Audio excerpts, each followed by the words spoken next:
Hi everyone, welcome to my channel. आज हम लोग एक न्यू चाइनीज़ ड्रामा देखेंगे। इस ड्रामे का नाम है जनरेशन टू जनरेशन। ड्रामे की शुरुआत में फीमेल लीड जाओ से होती है। जाओ अपनी आंटी पिंगशु की कहानी बताती है। पिंगशु एक बहुत ब्रेव वॉरियर थी जो अपने दुश्मनों से लड़कर अपने लोगों को बचाती थी, लेकिन आखिर में एक बैटल में उनकी हालत ख़राब हो जाती है और बेड पर पड़े पड़े उनकी मौत हो जाती है। फिर जाओ अपने बारे में बताती है। वो कहती है कि उसे मार्शल आर्ट में बिल्कुल इंटरेस्ट नहीं है और ना ही वो अपनी आंटी पिंगशु जैसी वॉरियर बनना चाहती है। जाओ को खाना और स्टोरी बुक्स पसंद है। वो सोचती है अगर वो वॉरियर बन गई तो उसकी लाइफ बोरिंग हो जाएगी और इनमें मरना ही पड़ेगा। एक दिन जाओ अपने गांव वालों को इकट्ठा करती है और कहती है, तुम सब मुझे बाय कहने आए हो क्योंकि मैं मार्शल आर्ट सीखने जा रही हूँ, लेकिन मुझे पता है मेरे जाने से तुम सब दुखी हो जाओगे, इसलिए मैंने डिसाइड किया है मैं यहाँ से नहीं जाऊँगी। ये सुनकर सब शॉक्ड हो जाते हैं। फिर जाओ अपने छोटे भाई हैन से कहती है, चलो घर वापस चलते हैं, लेकिन गांव वाले उसे रोकने लगते और कहते हैं कि तुम्हें जाना ही होगा क्योंकि ये तुम्हारे फ्यूचर के लिए ज़रूरी है। तभी जाओ के पेरेंट्स वहाँ आ जाते हैं और अपनी मार्शल टेक्निक से उसे घोड़े वाली बग्गी में बैठा देते हैं। जाओ उनसे कहती है कि मुझे नहीं जाना। तो जाओ की मम्मी उससे पूछती है, क्या तुम अपनी आंटी जैसी नहीं बनना चाहती? क्या तुम उनकी लास्ट विश भूल गई? उन्होंने कहा था कि तुम मार्शल आर्ट्स सीखो। जाओ कहती है, मैं उनकी विश ज़रूर पूरी करूँगी, लेकिन मुझे मार्शल आर्ट्स में कोई इंटरेस्ट नहीं है। इसके बाद फ्लैशबैक शुरू होता है। फ्लैशबैक में जाओ का बचपन दिखाया जाता है, जहां वो मार्शल आर्ट्स प्रैक्टिस कर रही होती है और आंटी खिड़की के पास बैठकर उसे सिखाती है। फ्लैशबैक ख़त्म होते ही एक कबूतर आता है और एक लेटर देता है। लेटर में लिखा होता है कि अंकल चैंग के फोर्ट पर दुश्मनों ने अटैक कर दिया है। फिर स्टोरी 10 घंटे पीछे चली जाती है। यहाँ मेलिन निंग और उसके डैड मिस्टर चैंग दुश्मनों से लड़ रहे होते हैं। मिस्टर चैंग एक स्ट्रॉन्ग वॉरियर होते हैं। बाद में जाओ और उसकी फैमिली बैटलफील्ड पर पहुंचती है। वहां मिस्टर चैंग की डेड बॉडी पड़ी होती है और नैंग घायल हालत में उनके पास बैठकर रो रहा होता है। जब जाओ के पेरेंट्स उनके पास जाने लगते हैं तो निंग उन्हें पर अटैक करने लगता है।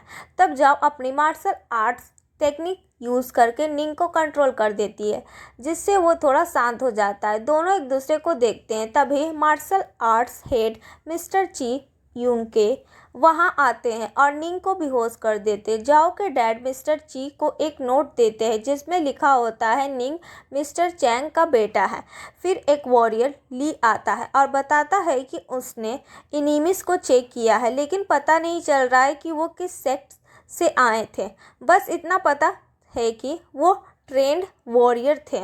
उसके बाद निंग अपने डैड की बॉडी को रिस्पेक्ट के साथ जलाता है और सोचता है जब वो दोनों इनेमी से लड़ रहे थे तभी एक इनेमी निंग पर अटैक करने आता है। फिर चैंग नेंग को बचाने के लिए आगे आ जाते हैं और अपनी जान दे देते हैं। जब निंग वापस प्रेजेंट में आता है तो वो अपने डैड की जलती हुई बॉडी के सामने बैठकर रोता और फिर शॉक में बेहोश हो जाता है। नेक्स्ट डे जाओ और उसकी फैमिली मिस्टर चैंग की ग्रेव पर जाते हैं।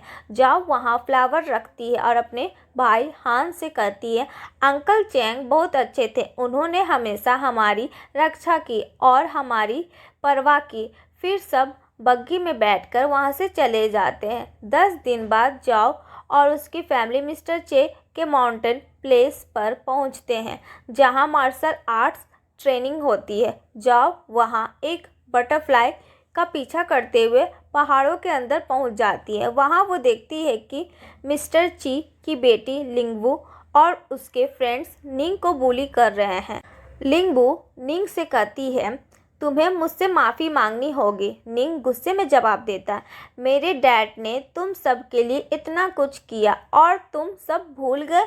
अगर किसी का एहसान मानना है तो मेरा रिस्पेक्ट करो। लिंगबू को निंग की बात से गुस्सा आ जाता है और वो अपने लोगों को निंग को मारने के लिए बोल देती है। निंग लड़खड़ाते हुए जाओ को हक कर लेता है। ये देखकर जाओ लिंगबू को रोकने के लिए उसके पास जाती है। लिंगबू पूछती है, तुम कौन हो और मुझे रोकने का हक तुम्हें किसने दिया? जाओ कहती है, मैं जानती हूँ तुम मिस्टर ची की बेटी लिंगबू हो। और यहीं से जाओ और लिंगबू का कॉन्फ्लिक्ट स्टार्ट होता है। जब लिंगबू अच्छे से जाओ को देखती है तो वो उसे पहचान लेती है। उसके बाद लिंगबू फिर से निंग को मारने के लिए आगे बढ़ती है। तभी वहाँ वॉरियर यूजी आ जाता है और लिंगबू को रोक देता है और कहता है, तुम्हें निंग को परेशान करने का कोई हक नहीं। उसके बाद सब लोग अंदर मास्टर ची के पास जाते हैं। मास्टर ची लिंगबू से पूछते हैं, क्या तुम निंग को परेशान कर रही थी? लिंगबू फिर से झूठ बोल देती है और कहती है कि वो निंग के साथ प्रैक्टिस कर रही थी। अचानक निंग भी वही बात बोल देता और लिंगबू को बचाता है। तब मास्टर ची लिंगबू को समझाते हैं कि निंग अभी पूरी तरह ठीक नहीं हुआ, इसलिए उसे थोड़ा रेस्ट चाहिए। उसके बाद निंग जाओ के पेरेंट्स के सामने झुककर उन्हें थैंक यू बोलता है। जाओ के पेरेंट्स उसे समझाते हैं, तुम्हें टेंशन लेने की ज़रूरत नहीं है, तुम्हारे डैड ने हमारे लिए बहुत कुछ किया था, इसलिए हम उनके दुश्मनों से बदला ज़रूर लेंगे। उसके बाद जाओ वॉरियर यूजी के साथ दूसरे वॉरियर सिंह जी के पास जाती है। सिंह जी उसे प्रैक्टिस करने की जगह दिखाता है। नेक्स्ट डे सब लोग लिंगबू के साथ मार्शल आर्ट्स प्रैक्टिस कर रहे होते हैं, लेकिन जाओ एक साइड में अकेले बैठकर खाना खा रही होती है। ये देखकर लिंगबू जाओ के पास आती है और कहती है, मैं तुम्हारे लिए एक गिफ्ट लाई हूँ। फिर वो एक वेपन जाओ की तरफ फेंक देती, लेकिन जाओ आसानी से उस अटैक से बच जाती है और अपनी टेक्निक से वेपन वापस लिंगबू की तरफ फेंक देती है। लेकिन लिंगबू उस अटैक को कंट्रोल नहीं कर पाती, तो जाओ ही अपने वेपन को रोक देती है। ये देखकर सब शॉक हो जाते हैं। लिंगबू जाओ से पूछती है, तुमने तो कहा था कि तुम्हें मार्शल आर्ट्स में इंटरेस्ट नहीं है, फिर तुम्हें ये सब कैसे पता है? जाओ जवाब देती है, ये मेरा सेल्फ डिफेंस है, मुझे मार्शल आर्ट्स पसंद नहीं है, लेकिन इसका मतलब ये नहीं है कि मुझे कुछ नहीं आता, ये सब आंटी ने मुझे सिखाया है। इस वक्त लिंग और जाओ एक दूसरे को देखते रहते हैं, जैसे दोनों एक दूसरे को समझने लगे हो। तभी वहाँ लिंगबू का फियांसी यूजी आता है। वो जाओ से कहता है, मैंने तुम्हारे बारे में बहुत सुना है, क्या तुम मेरे साथ प्रैक्टिस करोगी? जाओ पोलाइटली मना कर देती है और कहती है, तुम और लिंगबू इंगेज्ड हो, इसलिए तुम्हें लिंगबू के साथ ही प्रैक्टिस करनी चाहिए। रात को जाओ बैठकर लिंग के बारे में सोचने लगती है। उससे अपनी मॉम की बात याद आती है। उसकी मॉम ने बताया था कि निंग बचपन से ही वीक था। जब उसका जन्म हुआ था तब वो बहुत कमज़ोर था, उसे अस्थमा की बीमारी थी, इसलिए अंकल चैन हमेशा उसे प्रोटेक्ट करते रहते थे। जाओ सोचती है, लेकिन निंग अपने डैड जैसा नहीं है, वो उनसे अलग है, क्योंकि निंग को बहुत गुस्सा आता है। तभी जाओ का छोटा भाई हान वहाँ आ जाता है और पूछता है, तुम क्या कर रही हो? जाओ कहती है, मैं निंग और अंकल चैंग के बारे में सोच रही हूँ। हान कहता है, अंकल चैंग बहुत ब्रेव वॉरियर थे, उन्होंने आंटी के साथ मिलकर बहुत सी बैटल जीती हैं। मुझे लगता है निंग भी एक दिन उनकी तरह ब्रेव वॉरियर बनेगा। उसके बाद जाओ निंग के रूम के बाहर खड़ी होती है। तभी निंग वहाँ आ जाता और पूछता है, तुम यहाँ क्या कर रही हो? जाओ कहती है, मेरी मॉम ने मुझे तुम्हें मेडिसिन देने के लिए भेजा है। फिर वो निंग की चोट पर मेडिसिन लगाने लगती है। निंग जाओ से कहता है, मैं वीक हूँ और मुझे अपने डैड की डेथ से बहुत दर्द हो रहा है, मैंने उन्हें अपनी आंखों के सामने मरते हुए देखा है। फिर वो कहता है, तुम ये दर्द नहीं समझ सकती क्योंकि तुम्हारे साथ ऐसा नहीं हुआ। तभी दोनों देखते हैं कि दरवाजे के बाहर कोई उनकी बातें सुन रहा है। वो उसको पकड़ने की कोशिश करते हैं, लेकिन अचानक दोनों बेहोश हो जाते हैं। एपिसोड के स्टार्टिंग में दोनों को होश आता है तो दोनों एक बॉक्स के अंदर बंधे हुए होते हैं। जब जाओ और निंग बॉक्स के अंदर बंधे हुए होते हैं तो वो बाहर निकलने की कोशिश करते हैं। तब जाओ निंग से पूछती है, हम एक अंधेरे बॉक्स में बंद है, क्या तुम्हें अंधेरे से डर लगता है?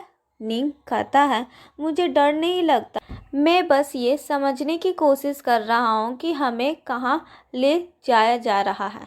तब जाओ अपनी मार्शल आर्ट्स टेक्निक यूज़ करके अपनी और निंग की रस्सी खोल देती है। फिर वो निंग से कहती है, अब तैयार हो जाओ, मैं इस बॉक्स को तोड़ने वाली हूँ। दोनों मिलकर बॉक्स तोड़ देते हैं और बाहर निकलकर एक जंजीर को पकड़ लेते हैं। तभी एक इनेमी वॉरियर वहाँ आ जाता है और उन पर अटैक करने की कोशिश करता है। जाओ निंग से कहती है कि वो खुद को बचाए। इसी बीच निंग जंजीर को अच्छे से पकड़ नहीं पाता और वो नीचे गिरने वाला होता है, लेकिन जाओ उसका हाथ पकड़ लेती है और मदद के लिए मिस्टर ची को पुकारने लगती है। निंग जाओ से कहता है, तुम मुझे छोड़ दो, नहीं तो हम दोनों मर जाएंगे, तुम अपनी जान बचा लो।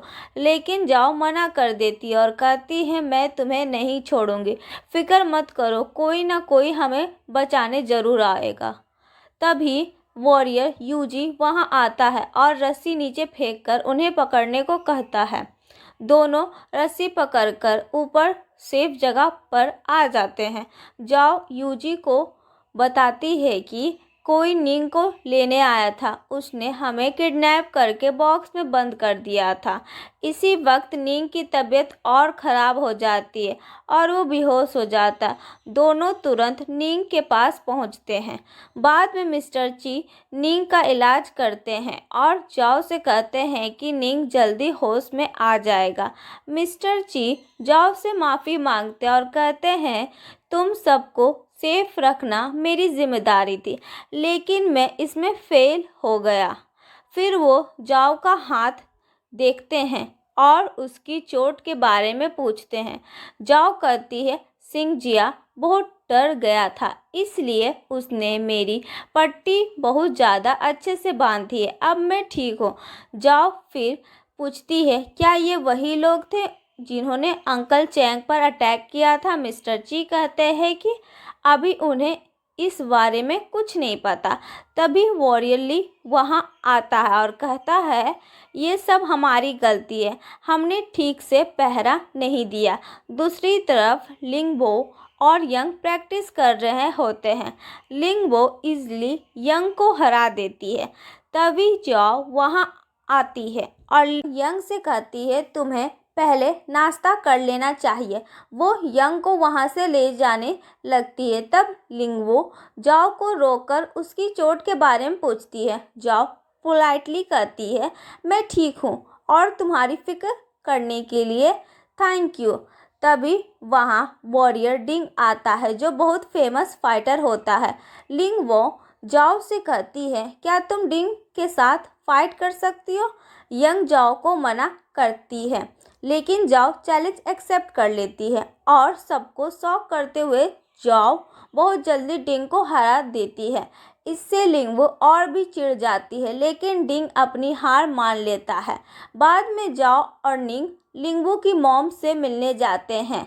वो उन्हें बहुत सारे गिफ्ट्स दिखाती है और कहती है, तुम्हें जो पसंद आए वो ले लो, लेकिन जाओ कुछ भी लेने से मना कर देती है। तब लिंगवो की मॉम जाओ को एक ब्रासलेट देती है और कहती है, ये ब्रासलेट मैंने और तुम्हारी आंटी ने साथ में लिया था, इसीलिए ये तुम रख लो। जाओ ब्रासलेट लेकर उन्हें थैंक यू कहती है।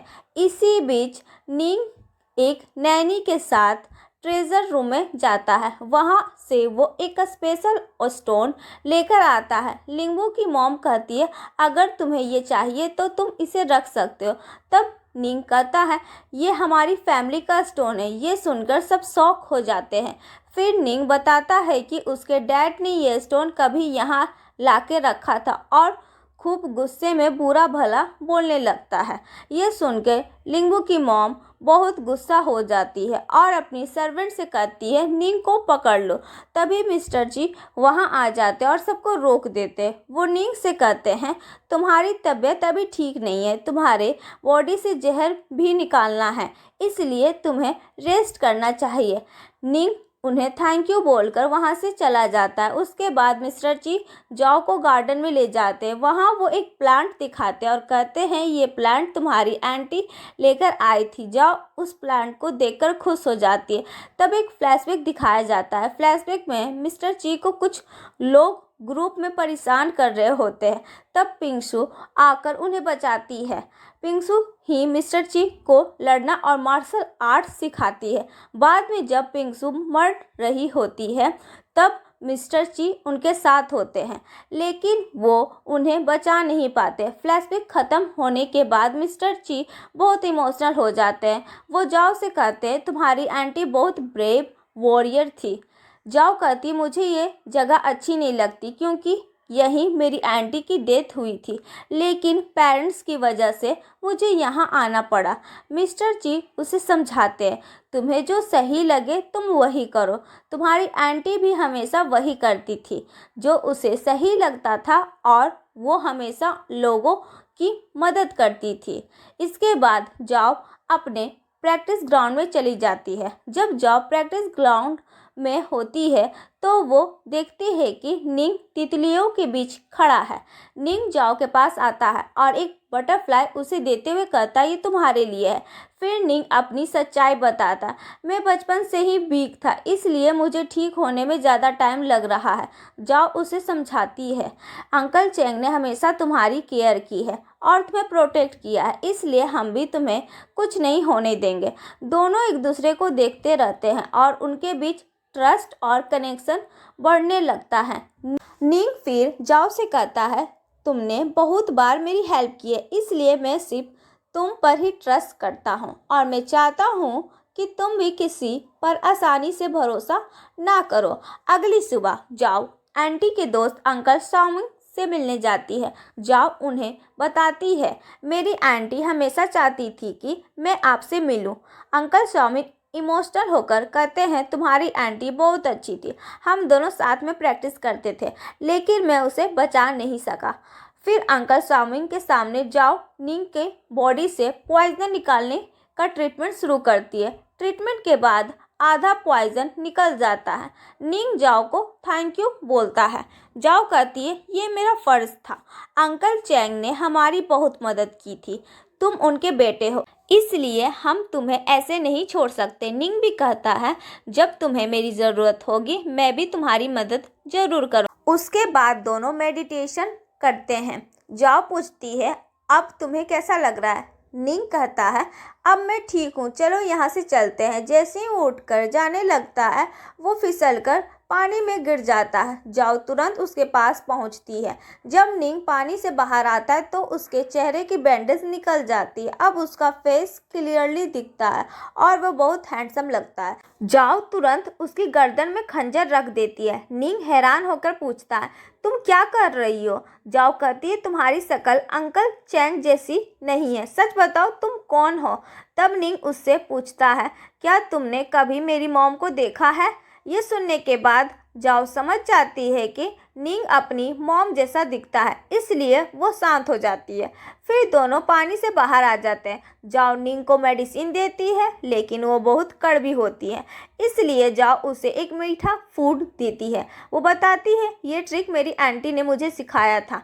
निंग वो फूड खाकर कहता है ये बहुत टेस्टी है। जाओ निंग से कहती है अब तुम ठीक हो गए हो इसलिए तुम्हें वापस चले जाना चाहिए, लेकिन निंग कहता है मेरे जख्म अभी भी पूरी तरह ठीक नहीं हुए हैं, मैं कुछ दिन और यहाँ रहना चाहता हूँ। जाओ कहती है ठीक है, तब तक मैं तुम्हें मार्शल आर्ट्स प्रैक्टिस करवाऊंगी। कुछ टाइम बाद निंग की तबीयत अचानक बहुत ख़राब हो जाती है। वो गुस्से में चीज़ों को तोड़ने और फेंकने लगता है क्योंकि उसे लगता है उसके दुश्मन उसके आसपास हैं।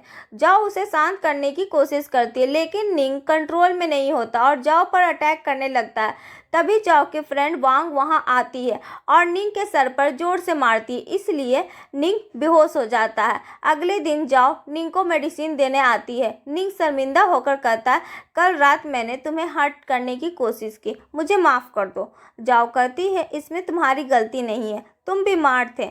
निंग कहता है तुमने मेरी बहुत हेल्प की है इसलिए मैं तुम्हें गिफ्ट देना चाहता हूँ। जाओ मजाक में पूछती है क्या तुम बहुत अमीर हो। निंग कहता है नहीं, लेकिन मेरे डैड ने मुझे बताया था कि उन्होंने अपनी कीमती चीज़ें कहाँ छुपा रखी है। मैं वो सब तुम्हें देना चाहता हूँ। जाओ ये सुनकर हैरान हो जाती है। वो कहती है पहले तुम मेडिसिन खाओ और ठीक हो जाओ, उसके बाद जाओ। निंग को मार्शल आर्ट्स सिखाने लगती है। तभी वहाँ लिंगबू और दाई आ जाते हैं। लिंगबू ताना मारते हुए कहती, मैंने सुना है कल रात तुम दोनों साथ थे और तुम्हारे रूम से आवाज़ें आ रही थी। तब जाओ का भाई हान सच बताता है। कल रात निंग जाओ पर अटैक कर रहा था, लेकिन जाओ मजाक में कहती नहीं, मैं और निंग बस एंजॉय कर रहे थे। फिर जाओ पूछती है तुम दोनों यहाँ क्या कर रहे हो। लिंगबू कहती है जब मुझे पता चला निंग यहाँ है तो मैं उससे मिलने आ गई। फिर जाओ निंग को लेकर वहाँ से चली जाती है। निंग फिर से जाओ के कान भरना शुरू करता है। वो कहता है कि लिंगबू के ग्रैंडफादर ने ही जाओ की आंटी को खतरे में डाला था। वो कहता है कि उनका एक सीक्रेट हैंडबुक है जो उनके लाइब्रेरी में छुपा है, उसमें सारे राज लिखे हैं। ये सुनकर जाओ रात को चुपके से उस सीक्रेट लाइब्रेरी में चली जाती है। वो लॉक तो खोल लेती है, लेकिन वापस सीक्रेट ट्रैप सिस्टम एक्टिवेट हो जाता है। चारों तरफ से तीर निकलने लगते हैं और शोर मच जाता है। इस शोर से यूजी जग जाता है। जाओ अंदर जाती है और हैंडबुक ढूंढ रही होती है, पर वो मिल ही नहीं रही होती। तभी वहाँ कोई अंदर आता है। वो निंग होता है। वो कहता है कि वो जाओ की हेल्प करने आया है। तब कोई लाइब्रेरी में इंटर होता है तो निंग तुरंत दिया बुझा देता है ताकि अंधेरा हो जाए और वो पकड़ा ना जाए। एपिसोड की स्टार्टिंग में यूजी लाइब्रेरी में आया, लेकिन वहाँ कोई नहीं होता। अचानक लाइब्रेरी का बोर्ड गिर जाता है, जिससे वो कंफ्यूज हो जाता है। जाओ निंग का पीछा करती है और उसे डांटती है। निंग कहता है कि वो अपने पिता के हत्यारों से बदला लेने के लिए उस किताब को ढूंढ रहा है। निंग उसे ये भी बताता है कि उस किताब के अंदर बहुत ही खतरनाक मार्शल आर्ट्स है, जिससे तुम्हारी आंटी ने सीखा था और उसके बुरे असर भी झेले थे। सोने टाइम जाओ अपनी आंटी के बारे में सोचती है कि वो कैसे खून की उल्टी करते हुए मर रही थी। सभी लोग जाओ की आंटी को एक रोल मॉडल मानते हैं, लेकिन जाओ जानती है कि उन्होंने दुनिया को बचाने के लिए कितनी बड़ी कीमत चुकाई थी। नेक्स्ट डे जाओ अपनी सहेली को प्रैक्टिस में मदद करती है और उसे हर्बल मेडिसिन देने का वादा करती है। जाओ अंकल शाओमिंग से मिलती है। जब जाओ उस किताब की मार्शल आर्ट्स के बारे में पूछती है तो मास्टर गुस्सा हो जाते हैं और कहते हैं कि ये कला अब ख़त्म हो चुकी है और इसके बारे में बात करना बेकार है। उसके बाद यूजी निंग से मिलने आता है। उसे शक है क्योंकि लाइब्रेरी में मिली हुई पाउडर निंग के पास थी। जाओ अपनी होशियारी से यूजी को हैंडल करती है और उससे झूठ बोल देती है कि ये पाउडर मेरा है और मैं बस रात को स्नैक्स लेने गई थी। लास्ट में जाओ और निंग मिलकर उस किताब को चुराने के लिए प्लान बनाते हैं। निंग यूजी के बारे में एक बड़ा राज बताता है कि यूजी वहाँ के लीडर की बेटी मतलब लिंगबू का होने वाला पति है और वो उसके रिश्तेदार का बेटा है। निंग जाओ को ये भी बताता है कि उस बुक का असली वारिस यूजी है, क्योंकि वहाँ का लीडर असली वारिस नहीं है, इसलिए उन्होंने वो किताब कहीं छुपा दी है, शायद पानी के नीचे। अगले दिन निंग जानबूझकर निंगमू से बदतमीजी करता है ताकि सबका ध्यान भटका सके। वहाँ लिंगमू के दादाजी की याद में एक ग्रैंड इवेंट हो रहा होता है। जाओ इवेंट के लिए लाइट अरेंजमेंट करने वाले लड़के को चालाकी से लोटस पेपर यूज़ करने के लिए मना लेती है, ये कहकर कि इससे पैसा बचेगा। असल में उस पेपर पर एक खास तरह की दवा लगाई थी। रात को जब लोग अपने मन की विशेष लिखकर लाइटर जलाते हैं तो उस लाइट की खुशबू से कुछ अजीब कीड़े अट्रैक्ट हो जाते हैं।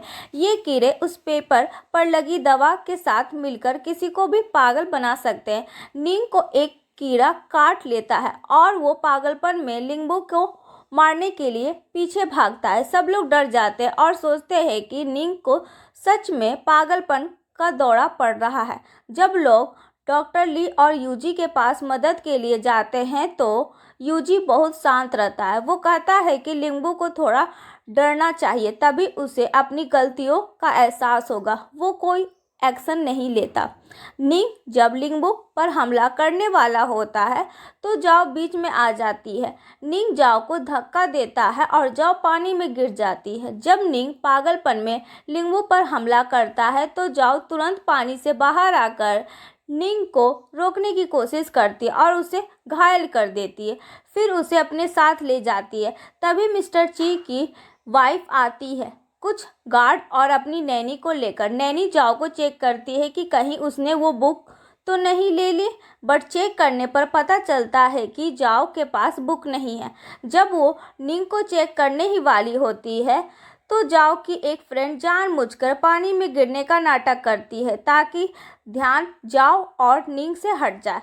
तो जल्दी से जाओ और निंग वहाँ से निकल जाते हैं। उसके बाद जाओ और निंग दोनों बुक को खोलकर पढ़ते हैं। उस बुक में सब लिखा था कि कैसे लिंगबो के दादाजी ने मजबूरी में आकर जाओ की आंटी को ये खतरनाक मार्शल आर्ट सिखाया था, क्योंकि बुराई का अंत करने के लिए उनके पास कोई और चारा नहीं बचा था। यूजी लिंगबो की माँ से मिलता है और उसे पता चलता है कि वो यहाँ का असली वारिस है। वो लोग समझ जाते हैं कि जाओ और निंग ने ही बुक चुराई है। बुक पढ़ते हुए जाओ को पता चलता है कि उसकी आंटी ने कितनी तकलीफ सहकर इस कला को सीखा था। ये पढ़कर वो इमोशनल हो जाती है और रोने लगती है। निंग उसे शांति से देखता रहता है। फिर जाओ और निंग अब सीधा मास्टर ची के पास पहुंचते हैं। जाओ सवाल उठाती है कि जब उसकी आंटी इस परिवार का हिस्सा नहीं थी तो उन्हें ये मार्शल आर्ट क्यों सिखाया गया। मास्टर ची कहते हैं कि उस वक्त हालत ही ऐसी थी कि आंटी को सिखाना मजबूरी बन गई थी। फिर मास्टर ची ने वो खतरनाक बुक को पूरी तरह से नष्ट कर दिया। उन्होंने बताया कि कैसे उस वक्त मजबूरी में जाओ की आंटी को ये विद्या सिखानी पड़ी थी, क्योंकि उस वक्त बाकी सभी वॉरियर मर चुके थे। मास्टर ची का कहना है कि इस मार्शल आर्ट्स का अंत होना ही बेहतर है। उसके बाद निंग, जाओ और यूजी बातें कर रहे होते तभी लिंगबो वहाँ आकर जाओ और निंग को नीचा दिखाने की कोशिश करती है। ये देखकर यूजी लिंगबो के बिहेवियर से बहुत नाराज हो जाता है और उसे डांटने लगता है। यूजी साफ साफ कहता है कि अगर तुम्हारा रवैया नहीं बदला तो वो ये रिश्ते के बारे में दोबारा सोचेगा। इधर निंग अभी भी बदले की आग में जल रहा है और उस मार्शल आर्ट को सीखने की कोशिश कर रहा है। जाओ उसे रोकती है और अपनी आंटी का दर्द भरा पास्ट बताती है, कैसे सिर्फ 30 साल की उम्र में उन्होंने दम तोड़ दिया था। जाओ के समझाने पर निंग फाइनली प्रॉमिस करता है कि वो इस खतरनाक रास्ते पर नहीं चलेगा। लिंगबो की माँ अभी भी उस किताब के नष्ट होने से गुस्से में है। वो चाहती थी कि वो किताब यूजी को मिले ताकि वो असली वारिस बन सके और उनकी बेटी से शादी करे। उन्हें डर है कि अगर लिंगबो का रवैया ऐसा ही रहा तो यूजी कभी उससे शादी नहीं करेगा। सब कुछ होने के बाद निंग जाओ के लिए मोमो सूप बनाता है। जब जाओ उसे चखती है तो वो हैरान रह जाती है, क्योंकि उसका स्वाद बिल्कुल वैसा ही था जैसा उसकी आंटी बनाया करती थी। फिर जाओ और निंग मास्टर ची की बुलाई गई सभा में पहुंचते हैं। वहां एक नया लड़का आता है जो खुद को चैंग निंग होने का दावा करता। अब 2 निंग है और दोनों एक दूसरे को देख रहे होते हैं। एपिसोड की स्टार्टिंग में 2 निंग दोनों एक दूसरे को झूठा साबित करने के लिए पर्सनल सवाल पूछ रहे हैं। दोनों लड़के अपने पिता की पसंदीदा चीज़ों और पुरानी यादों के सही जवाब देते हैं। नए लड़के ने एक निशान का जिक्र किया, लेकिन निंग ने उसे झूठा साबित कर दिया। जब तलवारबाजी से टेस्ट करने की बात आई तो वो लड़का मना कर देता है, क्योंकि उसके पिता ने कभी उसे ये कला नहीं सिखाई थी।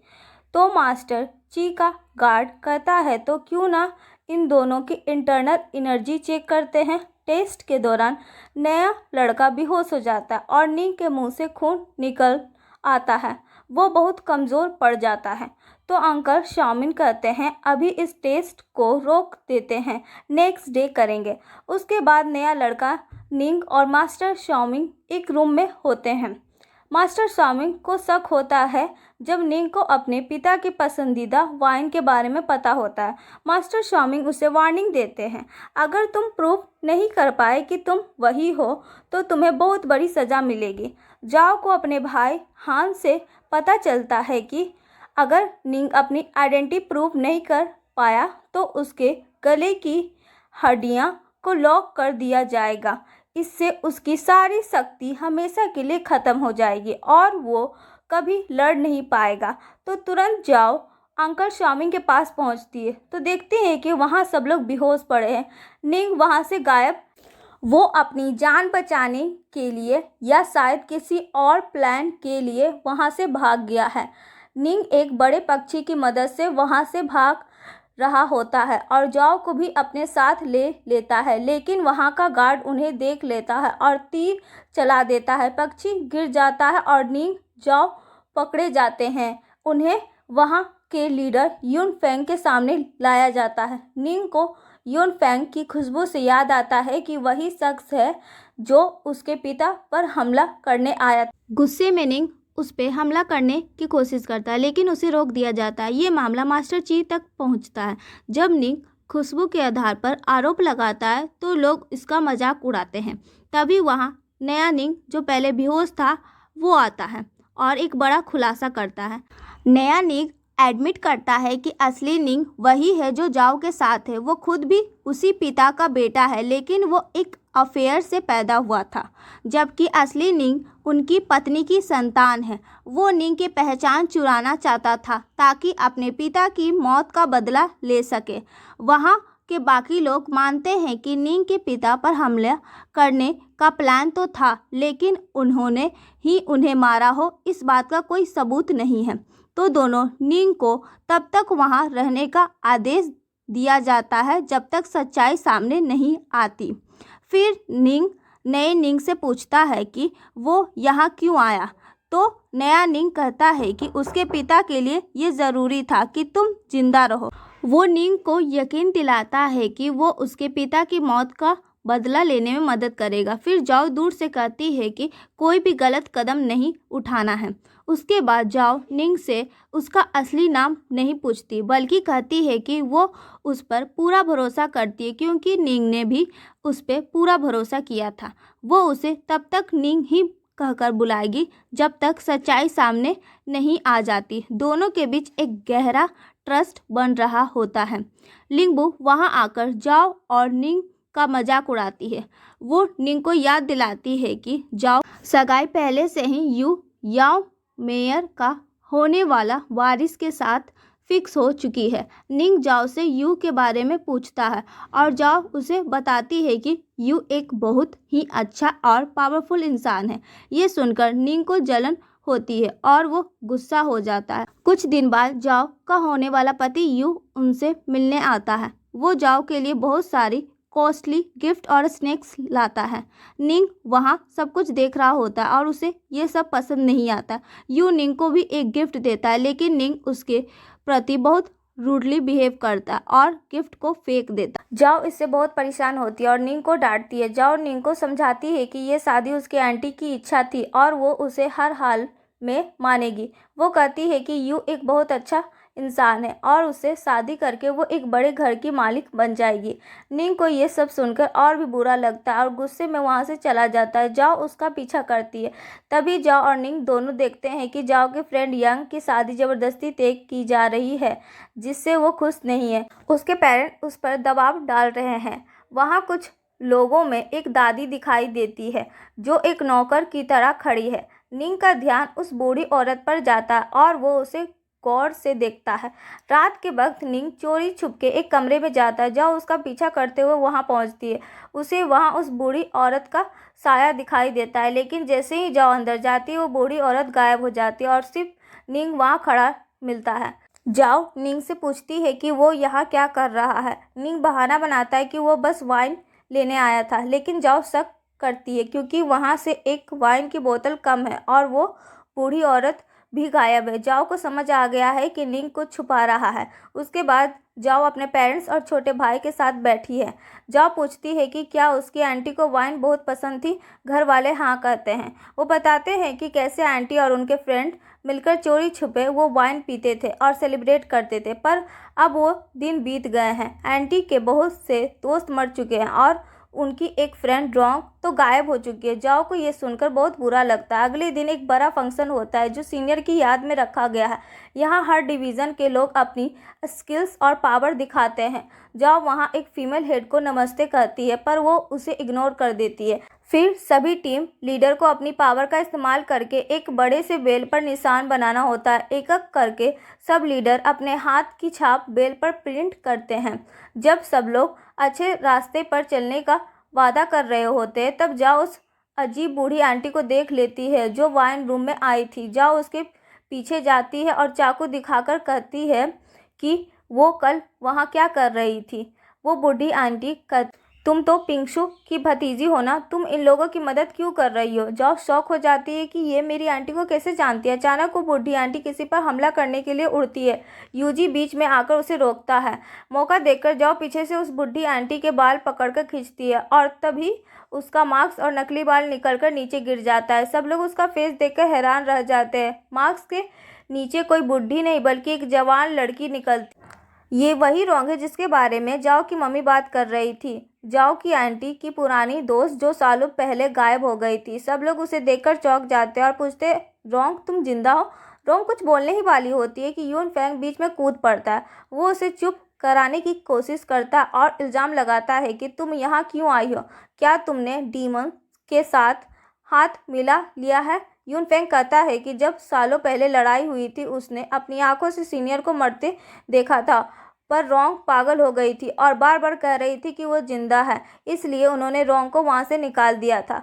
लेकिन जाओ की मॉम बीच में आकर रोंग का साथ देती है और कहती है उन्होंने इतनी मुश्किल से यहाँ तक का सफ़र किया है, उन्हें अपनी बात कहने दीजिए। रोंग रोते हुए असलियत बताती है कि उस दिन लड़ाई के वक्त सब लोग अलग अलग होकर दुश्मनों से लड़ रहे थे। सीनियर अकेले पड़ गए थे और मुश्किल में फंस गए थे। यून फेंग वहाँ मौजूद था और वो चाहता तो उन्हें बचा सकता था, लेकिन यून फेंग ने उन्हें मरने के लिए छोड़ दिया और खुद अपनी जान बचाकर भाग गया। रोंग ने यून फेंग की ये गद्दारी अपनी आंखों से देखी थी। यून फेंग इसे इनकार करता है और कहता है कि सीनियर ने ही उसे भागने को कहा था क्योंकि वो मरने की हालत में थे। रोंग अपने साथ 2 लोग लाई थी जो टेंपल के सन्यासी हैं।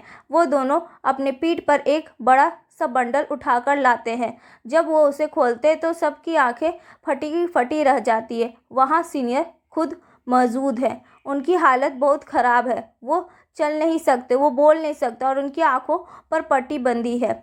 सब लोग तुरंत उनके पास जाते हैं। जाओ के पापा उन्हें गले लगाकर रोने लगते हैं। सीनियर भी उन्हें पहचान कर रोने लगते हैं।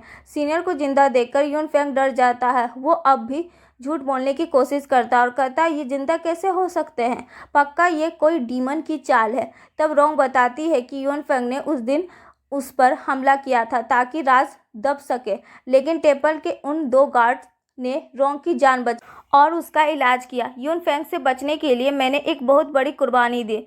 उसने जलते हुए कोयले से अपना चेहरा खुद जला लिया ताकि कोई उसे पहचान ना सके और वो चुप कर सीनियर की खोज कर सके। रोंग बताती है कि उसने सीनियर को ढूंढने के लिए क्या क्या किया। उसने अपने बाल काट लिए और बुढ़ी का मास्क पहनकर डीमन फॉरेस्ट में घुस गई। 1 साल तक भटकने के बाद उसने सीनियर को ढूंढ निकाला।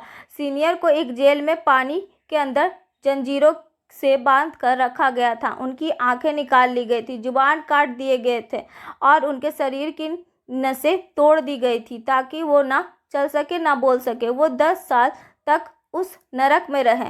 रोंग सबके सामने यून फेंग से कहती है कि सब जानते हैं कि उसने सीनियर को मारने के लिए छोड़ा था, क्यों वो डरता था कि सीनियर उससे बड़े लीडर बन जाएंगे। लेकिन यून फेंग अब भी झूठ बोलता है और कहता है तुम झूठ बोल रही हो। अगर वो डीमन की कैद में थे तो तुम उन्हें इतनी आसानी से कैसे छुड़वा लाई, पक्का तुम डीमन के साथ मिली हुई हो। गुस्से में यून फेंग रोंग को मारने के लिए जाता है पर वो दोनों मॉन्क्स उसे बचा लेते हैं। रोंग अपने आखिरी हथियार निकालती है, एक थंडर स्टॉर्म। निंग चिल्लाता है सब पीछे हट जाओ और वो थंडर स्टॉर्म फट जाता है। और एपिसोड के स्टार्टिंग में धमाके के 3 दिन बाद जाओ उसी धमाके के बारे में सोच रही होती है। उस धमाके में यू फेंग बहुत ज़्यादा जख्मी हो जाता है। निंग उसे पूछता है क्या तुमने ही मेरी फैमिली पर हमला किया था, पर यून फेंग बिना कुछ बोले वहाँ मर जाता है। फिर रोंग ने सीनियर को उठाया और पुल पर खड़ी हो जाती है। वो रोते हुए सीनियर से कहती है कि उनका बदला पूरा हो गया है और अब इस दुनिया में उनका कोई काम नहीं। रोंग सीनियर को लेकर पुल से नीचे कूद जाती है। उनके वफादार गार्ड्स ने बाकी लोगों को रोका ताकि कोई उनकी इस आखिरी सफ़र में दखल ना दे सके। जाओ को जब पता चलता है कि निंग सब कुछ जानता था पर उसने रोंग को रोका नहीं तो वो गुस्से में आ जाती। निंग उसे समझाता है कि कभी कभी बदला ही किसी के जीने की आखिरी वजह होती है। जाओ को अपनी आंटी की याद आती है जिन्होंने बदले के चक्कर में अपनी जान दी थी। इधर जाओ की मम्मी मास्टर शर्मिंग पर बरस पड़ती है। वो उन्हें डांटते हुए कहती है कि रोंग मर चुकी है और उन्हें रत्ती भर फर्क नहीं पड़ा, जबकि वो सब पुराने दोस्त थे। मास्टर शॉमिंग बस खामोश रहते हैं जैसे उनके पास कहने को कुछ बचा ही ना हो। उसके बाद जो नया लड़का है निंग बनकर आया है वो लास्ट टाइम निंग से मिलता है और चला जाता है। नेक्स्ट डे जाओ प्रैक्टिस के लिए जाती है पर वहाँ सिर्फ यंग होती है। यंग कहती है कि वो तुम्हारी आंटी की तरह एक अच्छी वॉरियर बनना चाहती है। तभी एक लड़का भागते हुए आता और कहता है मैंने निंग को ढूंढने की कोशिश की ताकि उसका एक्यूपंक्चर कर सकूं पर वो कहीं नहीं मिला। जाओ को याद आता है कि उसने ही निंग से कहा था अब तुम ठीक हो चुके हो, तुम्हारा यहाँ रहना ठीक नहीं है, अपने रास्ते चले जाओ। निंग ने बहुत दुखी होकर हाँ कहा था। जाओ घबराकर निंग को ढूंढने निकलती है पर रास्ते में जो नज़ारा वो देखती है उसे उसके पैरों तले जमीन खिसक जाती है। जाओ देखती है कि रास्ते में हर तरफ लाशें बिखरी पड़ी है। जाओ को लगता है कि निंग ने उन्हें मारा है पर तभी वहाँ कुछ डीमन हमला कर देते हैं। निंग उनसे लड़ता है और जाओ को बचाते हुए उन्हें ख़त्म कर देता है। निंग बताता है कि ये लोग असली वॉचमैन नहीं थे, डीमन ने असली वॉचमैन को मारकर उनका रूप लिया था ताकि अंदर घुस सके। जाओ लाशों के जख्म देखकर पहचान जाती है कि ये वही वेपन है जो रोंग के साथ आए हुए उन दो मॉन्क्स के पास थे। वो तुरंत अंदर की तरफ भागती है। जाओ चिल्लाते हुए मास्टर ची को बचाने जाती है पर तभी वही एक गार्ड मास्टर ची के सीने में खंजर घोंप देता है। मास्टर ची उस गद्दार को धक्का देकर वही मार देते हैं। जाओ वहां पहुंचती है। मास्टर बताते हैं कि खंजर में जहर था पर उन्होंने अपने एक्यू पॉइंट ब्लॉक कर लिए हैं ताकि जहर ना फैले। वो जाओ को यूजी की मदद के लिए भेजते हैं क्योंकि दूसरा गद्दार यूजी को मारने गया है। जाओ देखती है कि दूसरा बॉडीगार्ड और उसकी डीमन टीम ने यूजी को घायल कर दिया है तो जाओ सामने आकर उन सबसे लड़ती है और उसकी हेल्प के लिए निंग भी आ जाता है। मरने से पहले वो गद्दार जाओ से कहता है तुम्हारी आंटी की मौत की असली वजह यूजी के दादा ही हैं। उन्होंने जानबूझकर वो पूरा सच बोलने ही वाला था कि एक वेपन सीधा उसके सीने में लगता है और वो मर जाता है। जाओ देखती है तो वो लिंगबू थी जिसने उसे चुप कराने के लिए मारा था। जाओ को समझ नहीं आता कि लिंगबू ने ऐसा क्यों किया। अगले दिन डॉक्टर यूजी का इलाज करते हैं। डॉक्टर की रिपोर्ट सुनकर सब हैरान होते हैं कि यूजी जो एक काबिल योद्धा बनने वाला था अब सिर्फ 30% शक्ति के साथ रह गया है।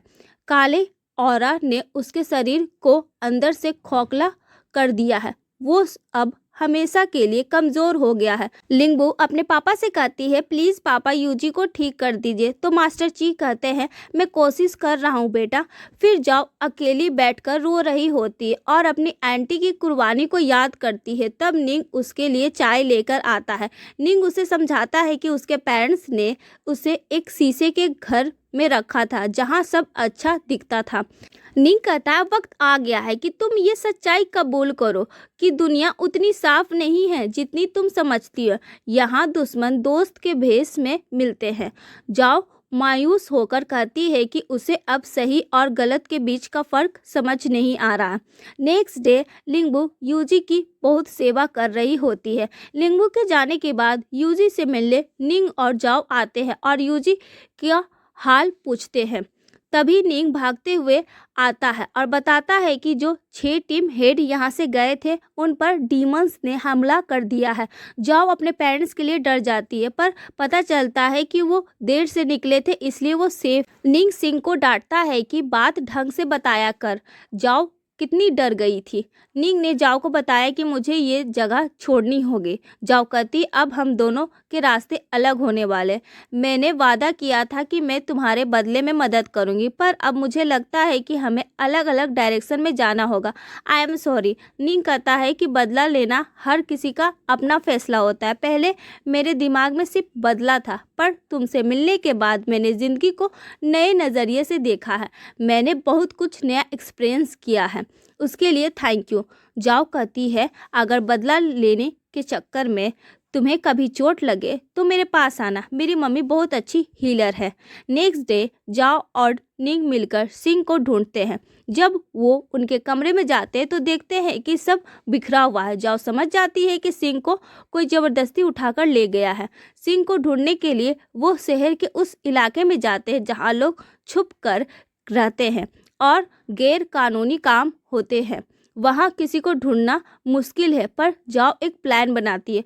वो एक घर का दरवाज़ा नॉक करती है और झूठ बोलती है कि मेरी मम्मी को बेबी हुआ है, हम नए पड़ोसी हैं और एक बांटने आए हैं। वो सबको चेक करती है। एक घर में लोग बहुत अजीब बिहेव करते हैं और बिना बात किए बस एक अंडा लेकर दरवाज़ा बंद कर देते हैं। जाओ को शक हो जाता है कि ये लोग नए हैं और इन्हें के पास सिंह है। घर के अंदर का नज़ारा भयानक होता है। उन्होंने सिंह को बेहोश करके रखा होता है। वहाँ एक नया लड़का है जिसका नाम है शूसेन है। शूसेन एक ऐसी फैमिली से है जो चेहरा बदलने की विद्या में माहिर है। वो गुंडे शूसेन को मजबूर करते हैं कि वो उनमें से एक गुंडे का चेहरा बिल्कुल सिंह जैसा बना दे। शूसेन अपनी शक्ति से गुंडे का चेहरा बदल देता है। तभी निंग और जाओ वहां हमला कर देते हैं और दोनों गुंडों को मार गिराते हैं। सिंह शूसेन को भी मारने वाला होता है, ये सोचकर कि वो भी उनके साथ है, पर शूसेन गिड़गिड़ाने लगता है। वो कहता है, मैं बुरा नहीं हूँ, मेरी पूरी फैमिली खत्म हो चुकी है, मैं अकेला बचा हूँ। इन लोगों ने मुझे किडनैप करके ज़बरदस्ती ये काम करवाया है। अभी वो बातें कर ही रहे होते हैं कि अचानक वहाँ एक मिस्टीरियस मार्क्स वाला आदमी आ जाता है जो शूसेन को पकड़ने आया है। इसी एपिसोड के स्टार्टिंग में निंग उस आदमी का हाथ देखकर पहचान लेता है कि वो डीमन कैंप का सदस्य है। वो लोग वहाँ से सिंह को लेकर भाग जाते हैं, लेकिन शूसेन उनके कब्जे में फंस जाता है। जाओ निंग से पूछती है कि उसने शूसेन की फैमिली के बारे में इतना सब कैसे पता। निंग बताता है कि शूसेन की फैमिली को पहले किसी ने एक्सेप्ट नहीं किया, ना डीमंस ने ना इंसानों ने। एक पुरानी जंगल में उन्हें ख़त्म कर दिया गया था ताकि उनकी विद्या का गलत इस्तेमाल ना हो। जब जाओ पूछा कि ये इन्फो कहाँ से मिली तो निंग ने बात घुमा दी कि उसने एक पुरानी बुक में पढ़ा था। जाओ ने पहले से ही उस डीमन कैंप के आदमी पर एक खास पाउडर फेंका था। उस पाउडर की खुशबू से एक मैजिकल बटरफ्लाई उनका पीछा करती है और उन्हें सीधा उनके हेड क्वार्टर तक ले जाती है। हेड क्वार्टर एक्चुअली वही सेट था जहां जाओ रहती थी। हेड क्वार्टर पहुंचकर जाओ निंग को वहां से जाने के लिए कहती है क्योंकि ये उसका मामला है, लेकिन निंग जिद करता है कि वो हेल्प करेगा ताकि उनका हिसाब बराबर हो जाए। जाओ मुस्कुराकर उससे साथ ले लेती है। वहाँ उन्हें जाओ की दोस्त यंग मिलती है। जाओ उसका हाथ पकड़कर चेक करती है, तब वो कमज़ोर मिलती है तो जाओ को यकीन हो जाता है कि ये असली यंग है, कोई फेस चेंजर नहीं। जाओ अपने मास्टर ची से मिलने की कोशिश करती है, लेकिन गार्ड उसे रोकते हैं ये कहकर कि मास्टर की तबीयत खराब है और वो आराम कर रहे हैं। जाओ एक चालाकी करती है, वो जानबूझकर लिंगबो के हाथ से कप गिरवा देती है और हंगामा का फ़ायदा उठाकर मास्टर के कमरे में घुस जाती है।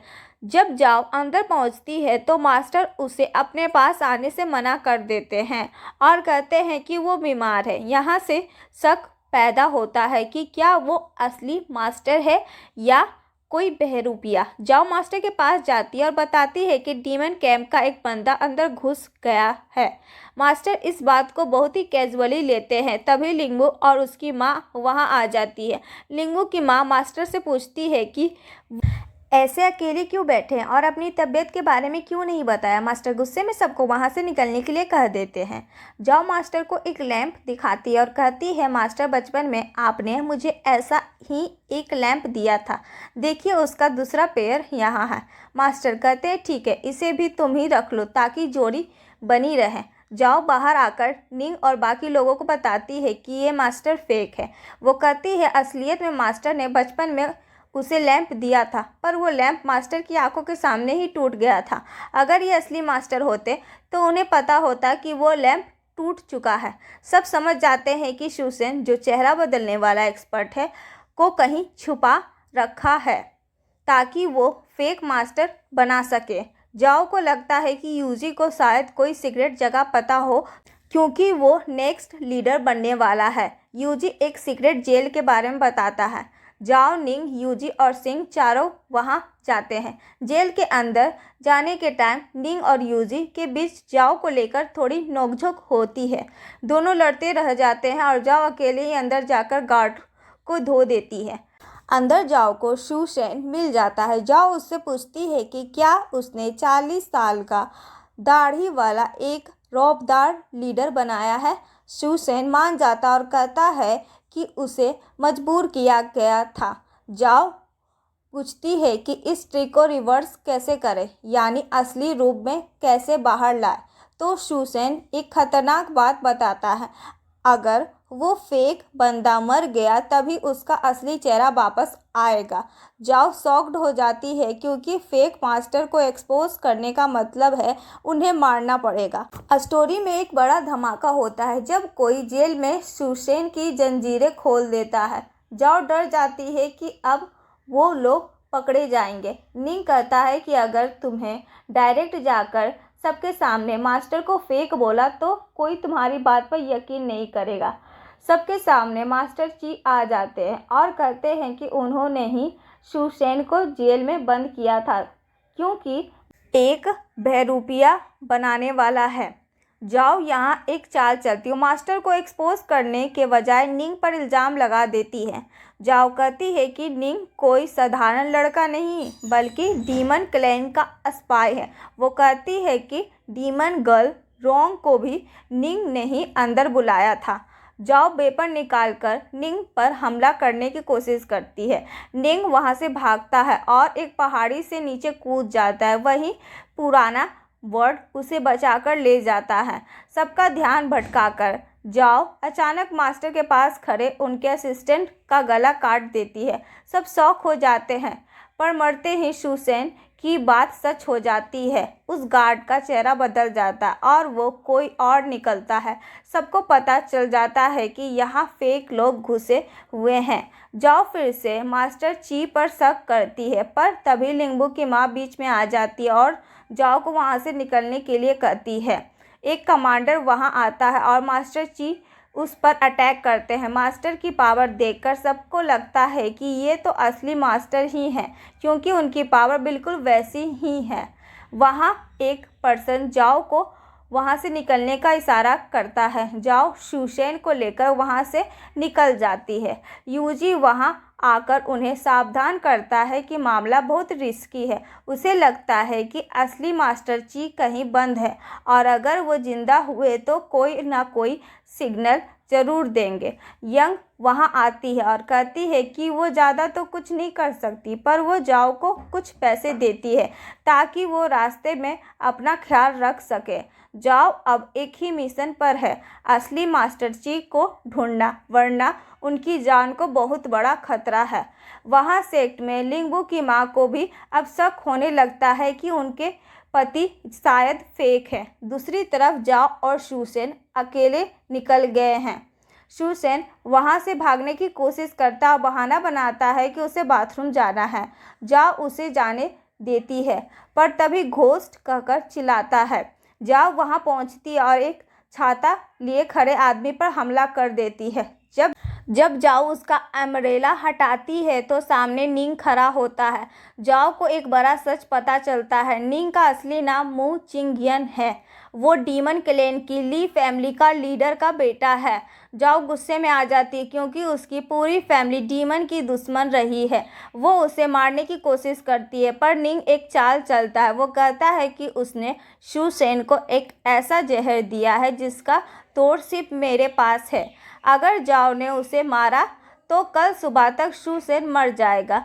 निंग शर्त रखता है कि जाओ को उसके साथ बैठकर डिनर करना होगा। डिनर के वक्त निंग अपनी पूरी कहानी सुनाता है। निंग बताता है कि उसके पापा और अंकल चेंग दोस्त हैं। जब अंकल चेंग जख्मी होकर डीमन एरिया में फंसे थे तब निंग के पापा ने उनका इलाज किया था, इसलिए अंकल चेंग ने उन्हें हमेशा हेल्प करने का वादा किया था। जाओ की आंटी ने डीमन लीडर को मार दिया था। उसके बाद नी जी नाम का एक नया डीमन लीडर ने निंग की फैमिली पर अटैक किया और सबको मार दिया। जख्मी निंग भागकर अंकल चेंग के पास आया जिन्होंने उसे बचाया और सारी स्किल सिखाई। अंकल चेंग ने उसे बचाते हुए अपनी जान दे दी। जाओ कहानी सुनकर थोड़ी नर्म तो होती है पर कहती है कि वो फिर भी एक डीमन के साथ दोस्ती या अलायंस नहीं रख सकती क्योंकि उसके पेरेंट्स इसके खिलाफ है। वो वहाँ से जाने लगती है।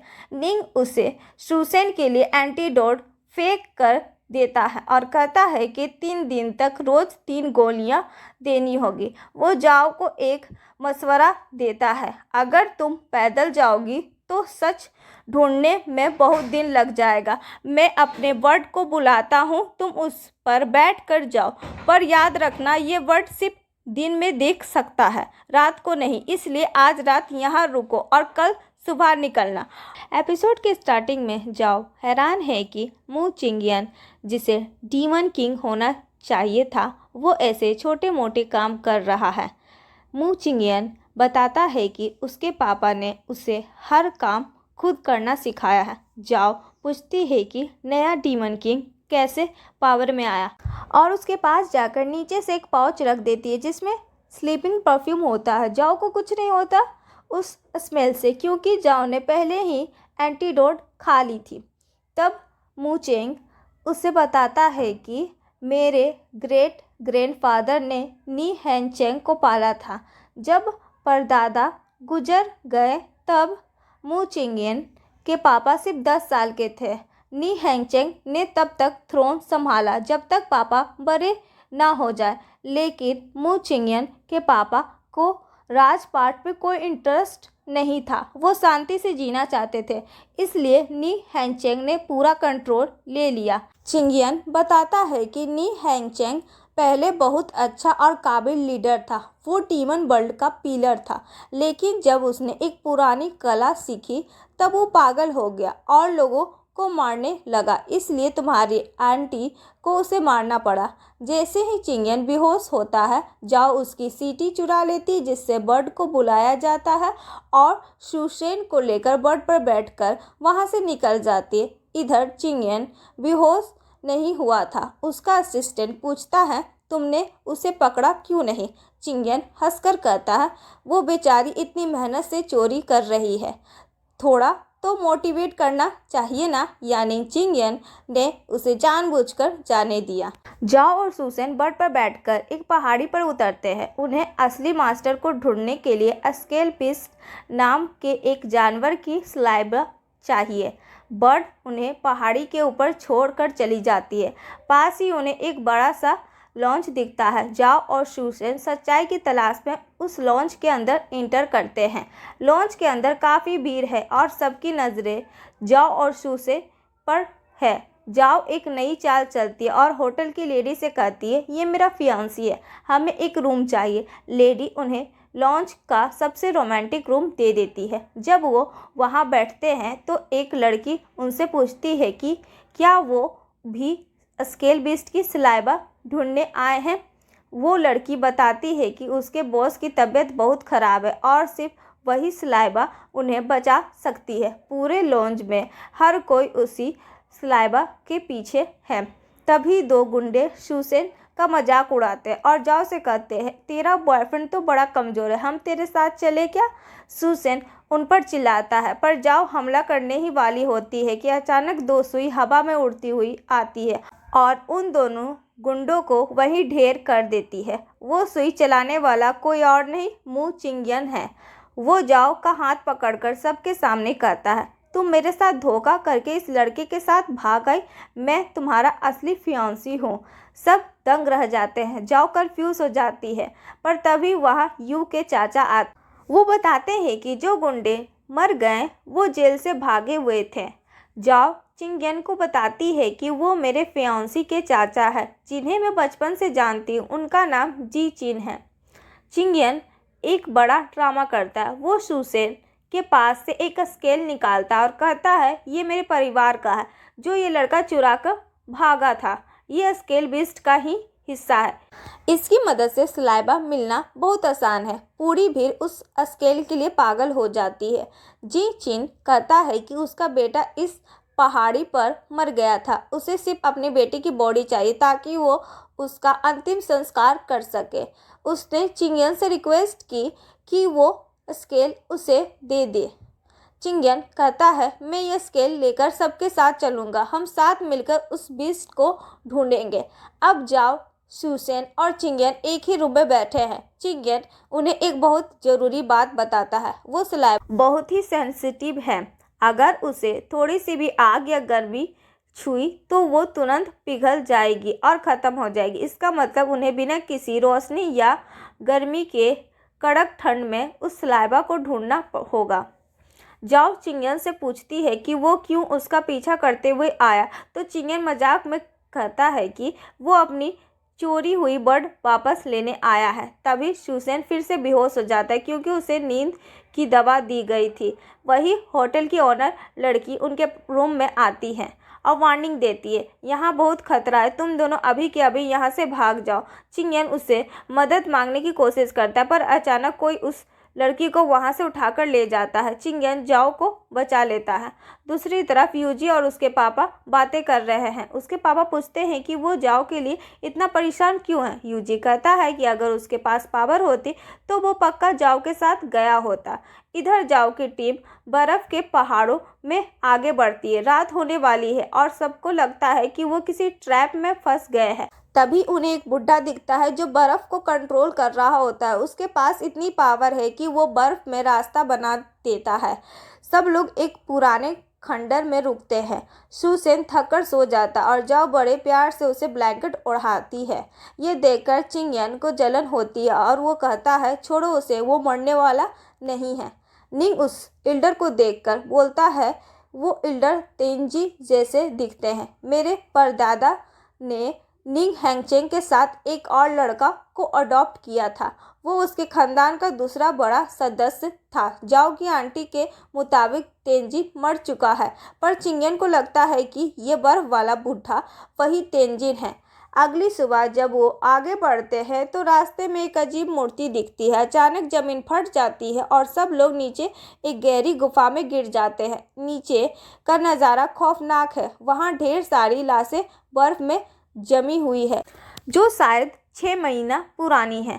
उन्हें वहाँ एक रास्ता दिखता है पर चिंगयन सबको रोक देता है। वो कहता है, रुको, अंदर से कुछ बहुत अजीब और खतरनाक चीज़ बाहर आ रही है। गुफा के अंदर से एक बहुत बड़ा आइस मॉन्स्टर स्नेक निकलता है। वो अपनी सांस से बर्फ़ की धुआं छोड़ता है जिससे टकराते ही लोग बर्फ़ बनकर फट जाते हैं। सब लोग अपनी जान बचाकर भागते हैं। भागते वक्त सुसेन गिर जाता है। जाओ उसे बचाने की कोशिश करती है पर चिंगयन उसे खींचकर एक चट्टान के पीछे ले जाता है। जाओ चिल्लाती है, सुसेन उठो और भागो। सुसेन जैसे ही उठता है मॉन्स्टर उस पर अपनी सांस छोड़ देता है और वो बर्फ बनकर फट जाता है और हवा में गायब हो जाता है। जाओ ये देखकर बिल्कुल टूट जाती है और रोने लगती है। यू के चाचा को अपने बेटे की बॉडी मिल जाती है। उसके बेटे के हाथ में एक छोटी बोतल है, वही स्केल बिस्ट की सलाइवा। जिंग शिन और वो बीमार बॉस वाला ग्रुप उस बोतल के लिए आपस में लड़ने लगते हैं। तभी जाओ तेजी से आकर वो बोतल छीन लेती है। चिंगयन जाओ से कहता है, तुम जिंगशिन को लेकर यहाँ से बाहर जाओ, बाकी मैं संभाल लूँगा। जाओ वहाँ से निकल जाती है। दोनों के बीच भयानक लड़ाई शुरू हो जाती है। बाहर जाओ जिंगशिन के साथ है, वो चिंगेन की चिंता कर रही है और वापस जाना चाहती है। तभी वो बीमार बॉस वाला ग्रुप आता है और झूठ बोलता है कि चिंगेन मर गया है। जाओ रो रही होती है। तभी पीछे से जिंगशिन वेपन निकालकर जाओ को मारने वाला होता है। जाओ को पहले से शक था, वो उसकी परछाई देखकर तुरंत पलट जाती है और उसे ब्लॉक कर देती है। जिंगशिन हैरान हो जाता है और पूछता है, ये वेपन तो तुम्हारी आंटी का है, क्या तुम ही जाओ हो? जाओ गुस्से में कहती है, हाँ मैं ही जाओ हूँ। अब सच बताओ कि तुम सबको ये सलाइवा क्यों चाहिए? बीमार आदमी का ग्रुप बताता है कि वो सलाइवा कोई दवाई नहीं है, बल्कि कुछ काली डीमन विद्या सीखने के लिए एक बहुत ज़रूरी चीज़ है। वो सब मिलकर जाओ से वो बोतल छीनना चाहते हैं। जिंगशिन जाओ को बातों में फंसाने की कोशिश करता है और कहता है, क्या हमें अपने देश को डीमन से नहीं बचाना चाहिए? लेकिन जाओ उनका असली इरादा समझ जाती है। जाओ को याद आता है जो चिंगेन ने कहा था कि डीमन किंग एक खास विद्या सीखने के बाद ही पागल हुआ था और सबको मारने लगा था। वहाँ खड़ा वो आदमी बताता है कि जिंगशिन अब नेक्स्ट डीमन किंग बनना चाहता है, इसलिए वो हम डीमन के साथ मिलकर वो काली विद्या सीखना चाहता है। और इसी के साथ आज का एपिसोड ख़त्म होता है। अगर आपको वीडियो पसंद आया हो तो लाइक करें और हमारे चैनल को सब्सक्राइब करके बेल आइकन जरूर दबाएं। मिलते हैं नेक्स्ट वीडियो में, तब तक के लिए बाय।